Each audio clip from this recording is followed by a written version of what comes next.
नमस्कार, मैं हूं सत्यपाल और आप देख रहे हैं CWB हिंदी न्यूज। शक संवत 1946, विक्रम संवत 2081। आज मार्गशीर्ष मास के कृष्ण पक्ष की प्रतिपदा यानी एकम तिथि और दिन शनिवार है। तदनुसार अंग्रेजी तारीख 16 नवंबर सन 2024। सबसे पहले आज की सुर्खियां। हरियाणा के सीएम सैनी ने लगाई घोषणाओं की झड़ी, किसानों को बोनस तो वहीं आढ़तियों के कमीशन समेत किए ये बड़े ऐलान। हरियाणा में और ज्यादा बेहतर होगी स्वास्थ्य सेवाएं, जल्द शुरू होगा 750 बेड का सुपर स्पेशलिटी हॉस्पिटल।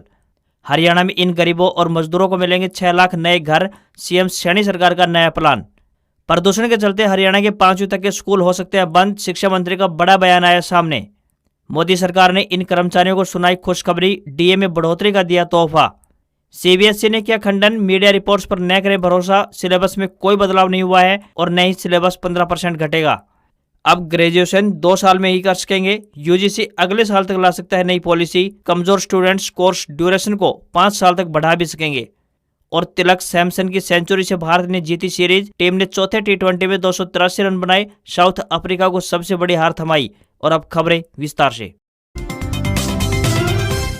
हरियाणा में एक और जहां धुंध और स्मोक के चलते विजिबिलिटी 50 मीटर तक सिमट कर रह चुकी है, तो वही ठंड ने भी अपने पैर फैलाने शुरू कर दिए हैं। पहाड़ियों पर हुई बर्फबारी का असर मैदानी इलाकों में दिखाई देने लगा है, जिस कारण दिन के अधिकतम और न्यूनतम तापमान में गिरावट दर्ज की जा रही है। मौसम वैज्ञानिकों का मानना है कि नवंबर के महीने के आखिरी सप्ताह तक कड़ाके की ठंड पड़ना शुरू हो सकती है। कोहरे को लेकर ऑरेंज और येलो अलर्ट जारी किया गया है। प्रदेश के 3 जिलों में कोहरे को लेकर ऑरेंज और 9 जिलों में येलो अलर्ट जारी हो चुका है। साथ ही धुंध के कारण सिरसा, फतेहाबाद और हिसार में विजिबिलिटी 50 मीटर से भी कम दर्ज की गई है। कुरुक्षेत्र, कैथल, करनाल, रेवाड़ी, झज्जर, गुरुग्राम, फरीदाबाद, रोहतक, सोनीपत, पानीपत, जींद और चरखी दादरी में विजिबिलिटी 50 से 100 मीटर तक दर्ज की गई। तो प्रदेश के 14 जिलों फरीदाबाद, गुरुग्राम, नूंह, रोहतक, सोनीपत, रेवाड़ी, झज्जर, पानीपत, पलवल, भिवानी, चरखी दादरी, महेंद्रगढ़, जींद और करनाल में ग्रेप 3 की पाबंदियां लागू कर दी गई है।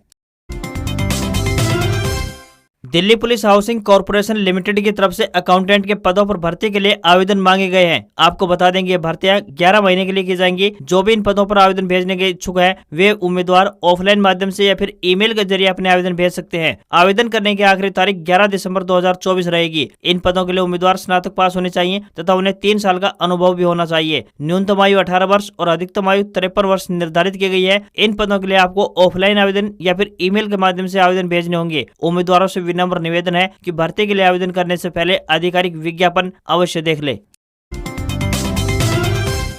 श्री गुरु नानक देव जी के 555वें प्रकाश वर्ष के अवसर पर हरियाणा के मुख्यमंत्री नायब सिंह सैनी ने ताबड़तोड़ कई घोषणाओं की झड़ी लगा दी है। उन्होंने प्रदेश के 2,62,000 किसानों के बैंक खातों में 300 करोड़ रुपए की बोनस राशि जारी कर दी है, तो वहीं तीसरी किस्त भी जल्द ही किसानों के बैंक खातों में डाल दी जाएगी। मुख्यमंत्री सैनी द्वारा आढ़तियों के कमीशन को बढ़ाए जाने का भी ऐलान किया गया है। सरकार द्वारा आढ़तियों के कमीशन को 46 रुपए प्रति क्विंटल से बढ़ाकर 55 रुपए प्रति क्विंटल निर्धारित कर दिया गया है। साथ ही मुख्यमंत्री द्वारा किसानों को 40 लाख मृदा सेहत कार्ड भी वितरित किए गए। इसकी सहायता से किसान अपने मोबाइल फोन पर ही व्हाट्सएप के जरिए सभी जरूरी जानकारियों को प्राप्त कर पाएंगे। मुख्यमंत्री द्वारा विवादों से समाधान योजना 2024 यानी VSSS 2024 की शुरुआत की गई है। इसके तहत इनहेंसमेंट से जुड़े मामलों का समाधान किया जाएगा। ऐसा माना जा रहा है कि 15 नवंबर से अगले 6 महीने तक इस योजना से 7,000 से भी ज्यादा प्लाट धारकों को लगभग 550 करोड़ रुपए की राहत राशि मिल पाएगी। हरियाणा ही नहीं बल्कि दिल्ली, पंजाब, उत्तर प्रदेश, राजस्थान समेत कई राज्य आजकल भीषण प्रदूषण की मार झेल रहे हैं। आलम यह है कि केंद्रीय वायु गुणवत्ता प्रबंधन आयोग द्वारा दिल्ली NCR में ग्रेड रिस्पॉन्स सिस्टम यानी ग्रेप 3 की पाबंदियों को लागू कर दिया है। हरियाणा के 11 शहर ऐसे हैं जहाँ का AQI 400 को पार कर चुका है, तो वहीं जींद में भी यह 500 तक पहुँच चुका है। विशेषज्ञों का मानना है कि ऐसे वातावरण में अगर कोई व्यक्ति सांस लेता है तो इसका मतलब ये है कि वह एक दिन में 20 से 25 सिगरेट का धुआं अपने अंदर ले जा रहा है। ऐसे में एहतियात के तौर पर सरकार द्वारा स्कूली बच्चों के हित में जल्द ही बड़ा फैसला लिया जा सकता है। मीडिया रिपोर्ट से मिली जानकारी के अनुसार बता दें कि प्रदेश के 5वीं क्लास तक के बच्चों के स्कूल को बंद करने का फैसला सरकार पर छोड़ दिया गया है। ऐसा संभव है कि जल्द ही इस विषय पर कोई निर्णय ले लिया जाए। वहीं दूसरी तरफ प्रदेश के शिक्षा मंत्री महिपाल ढांडा ने कहा है कि जिलों के डिप्टी कमिश्नर स्कूलों को बंद करने के बारे में फैसला ले सकते हैं। विशेषज्ञों का मानना है कि ऐसे मौसम में बच्चों, बुजुर्गों और गंभीर बीमारी से पीड़ित लोगों को सबसे अधिक परेशानियों का सामना करना पड़ सकता है। इसलिए ऐसे लोग ज्यादा जरूरी होने पर ही घर से बाहर निकलें।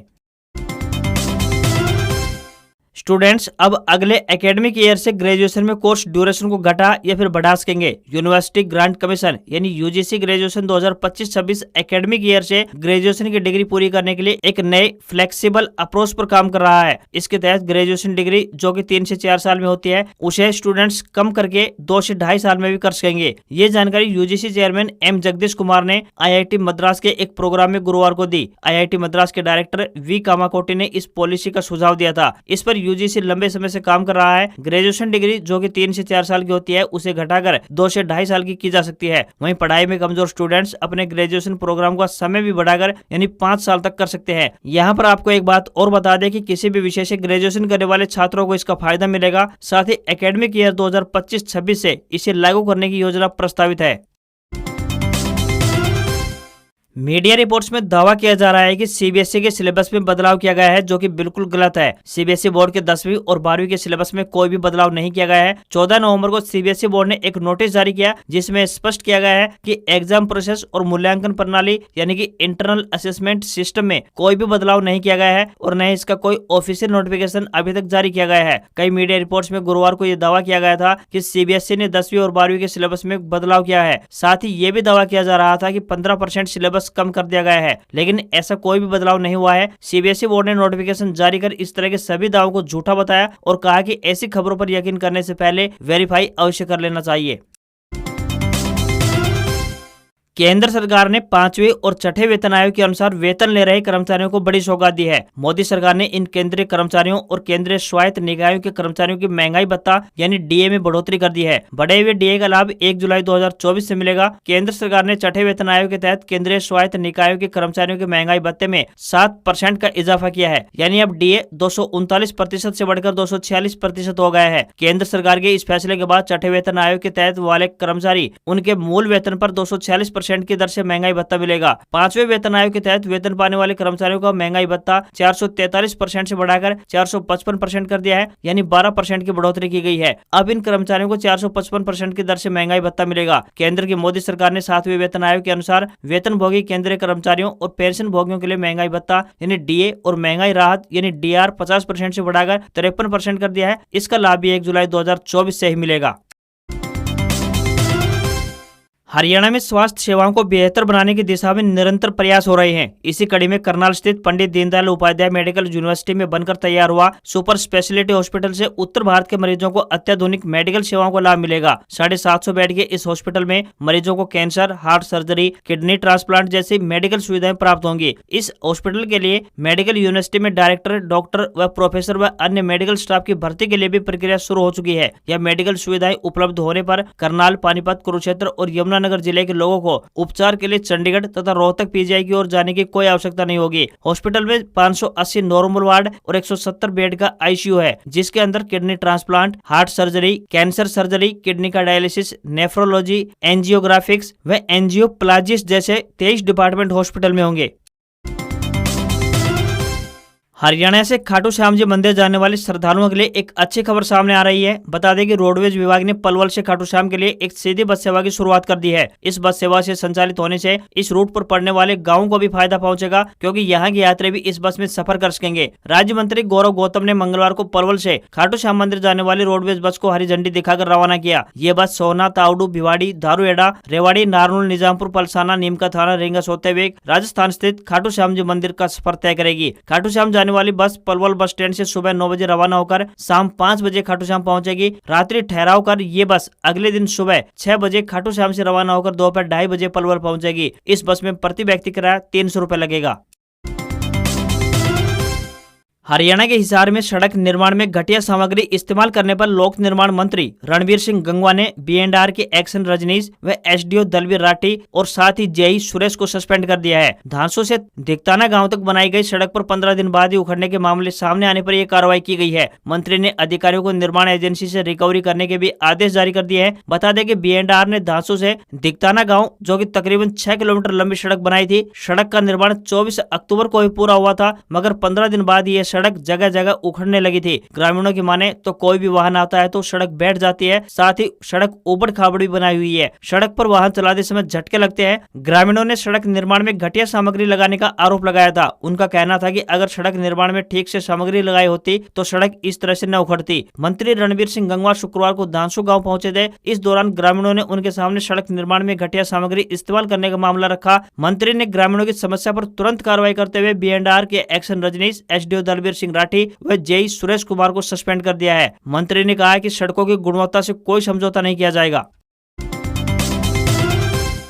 हरियाणा में CM सैनी ने बड़ा ऐलान कर दिया, जिसका हरियाणा को बहुत ही बड़ा फायदा मिलने वाला है। हरियाणा के CM नायब सिंह सैनी ने विकास का नया प्लान तैयार कर लिया है। हरियाणा सरकार ने ग्रामीण व शहरी गरीबों के लिए 5 लाख नए घर बनाने का निर्णय लिया है। इसके अलावा श्रमिकों के लिए उनके कार्यस्थल के आसपास 1 लाख घर अतिरिक्त बनाए जाएंगे। हरियाणा सरकार ने गाँव स्तर पर खेलों का ढांचा मजबूत करने तथा धरातल पर खिलाड़ियों को प्रोत्साहन देने के लिए राज्य सरकार की हर ग्राम पंचायत को 25 लाख रुपए की राशि देने का बड़ा निर्णय भी लिया है। इस वित्तीय सहायता को खेल प्रोत्साहन राशि का नाम दिया गया। हरियाणा सरकार ने राज्य के हर जिले में अलग अलग ओलंपिक खेलों की नर्सरियां बनाने का खाका भी तैयार किया है, जिसके लिए खेल अधिकारियों को कार्य योजना बनाने के निर्देश जारी कर दिए हैं।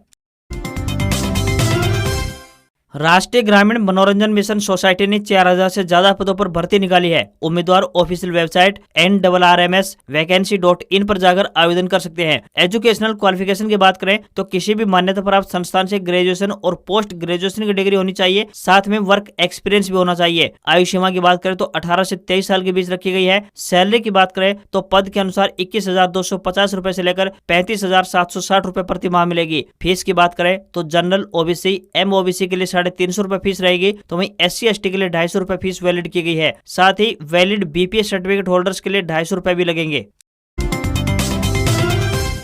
भारत ने साउथ अफ्रीका को चौथे T20 में 135 रन से हरा दिया। इसी के साथ टीम ने सीरीज भी 3-1 से जीत ली। जोहान्सबर्ग के वांडरर्स स्टेडियम में भारत ने टॉस जीतकर बैटिंग चुनी। टीम ने तिलक वर्मा और संजू सैमसन की सेंचुरी के दम पर 283 रन बनाए। तिलक ने 120 और सैमसन ने 109 रन बनाए। 284 रन के टारगेट के सामने साउथ अफ्रीका ने 10 रन पर 4 विकेट गंवा दिए। टीम ने 18.2 ओवर में 148 रन बनाकर ऑल आउट हो गई। 135 रन की हार T20 में साउथ अफ्रीका की सबसे बड़ी हार है। तिलक ने 47 बॉल पर 9 चौके और 10 छक्के लगाकर 120 रन बनाए। इस प्रदर्शन के लिए उन्हें प्लेयर ऑफ द मैच और प्लेयर ऑफ द सीरीज का अवार्ड भी मिला।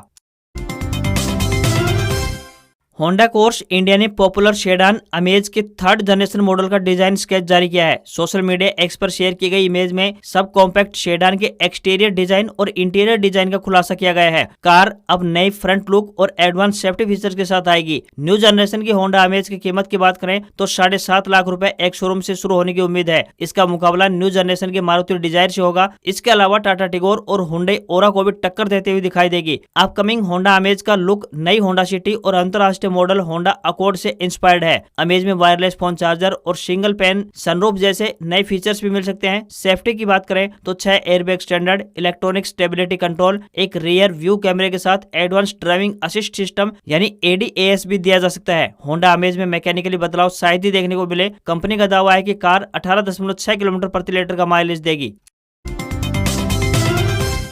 सोने चांदी की कीमतों में बड़ी गिरावट देखने को मिली है। India Boolean and jewellers association के अनुसार माने तो 10 ग्राम 24 कैरेट गोल्ड का भाव 1521 रुपए गिरकर 73,739 रुपए पर पहुंच गया है। इससे पहले इसके दाम 75,260 रुपए प्रति 10 ग्राम था। चांदी की कीमत में भी गिरावट रही है और ये 2,644 रुपए गिरकर 87,103 रुपए प्रति किलो पहुंच गई है। इससे पहले चांदी 89,747 रुपए पर थी। वहीं 23 अक्टूबर को चांदी ने 99,151 रुपए का और 30 अक्टूबर को सोने ने 79,681 रुपए ऑल टाइम हाई बनाया था। अक्टूबर महीने में थोक महंगाई बढ़कर 2.36% पहुंच गई है। इससे पहले सितंबर महीने में थोक महंगाई 1.84% पर थी। अगस्त में ये 1.31% पर आ गई थी। सब्जियों और खाने पीने की चीजों के दाम बढ़ने से ये महंगाई बढ़ी है। आज खबरों में बस इतना ही। देखते रहिए आपका अपना हरियाणा का सबसे बेहतरीन news channel CWB Hindi news. नमस्कार। इसी आशा के साथ आपका दिन शुभ रहे।